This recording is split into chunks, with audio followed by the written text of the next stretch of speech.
When we hear about great empires of the past, we think of Rome, Greece, maybe even Persia. But there's one kingdom, hidden deep in the heart of Africa, that rivaled, and in many ways, surpassed, them all. A kingdom so powerful, so wealthy, that even European explorers stood in awe. A kingdom whose ruler is still considered the richest person in human history, wealthier than Elon Musk, Jeff Bezos, and Augustus Caesar combined. But chances are, you've never heard of it.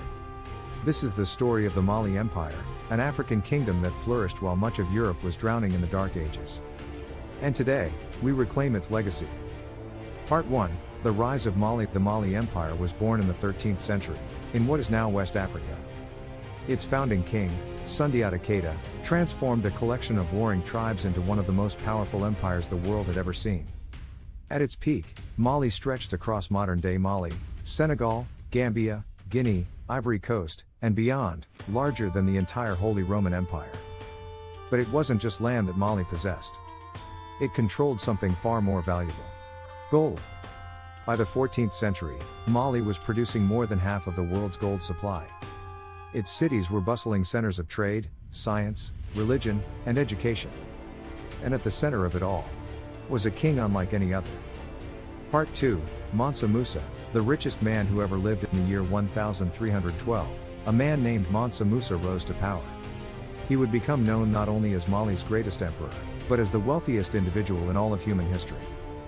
Mansa Musa's net worth is estimated at over $400 billion in today's value.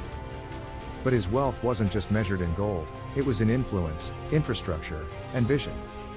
In 1324, Musa made a pilgrimage to Mecca, the famous Hajj, with 60,000 men, 12,000 slaves, and 100 camels carrying over 300 pounds of gold each. He gave away so much gold during his journey through Cairo that he collapsed Egypt's economy for over a decade due to inflation. But Musa wasn't just a spender, he was a builder. He invested in mosques, schools, libraries, and most importantly, Timbuktu. Part 3, Timbuktu, the city of gold and wisdom. Timbuktu.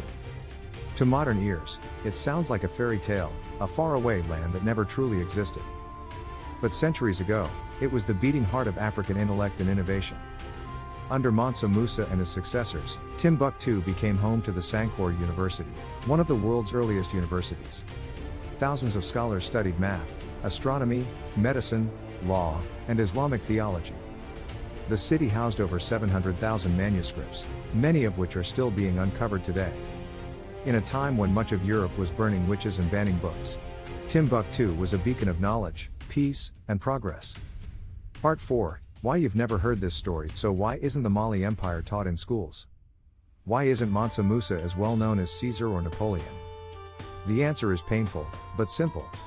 Much of African history was erased, ignored, or distorted by colonizers and European historians. They told us Africa had no history, no civilizations, no culture.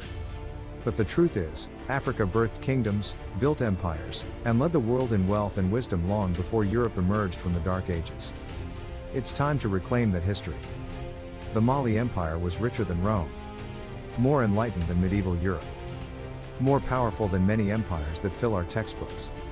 Its legacy lives on, not just in the sands of the Sahara, but in the minds of those who choose to remember.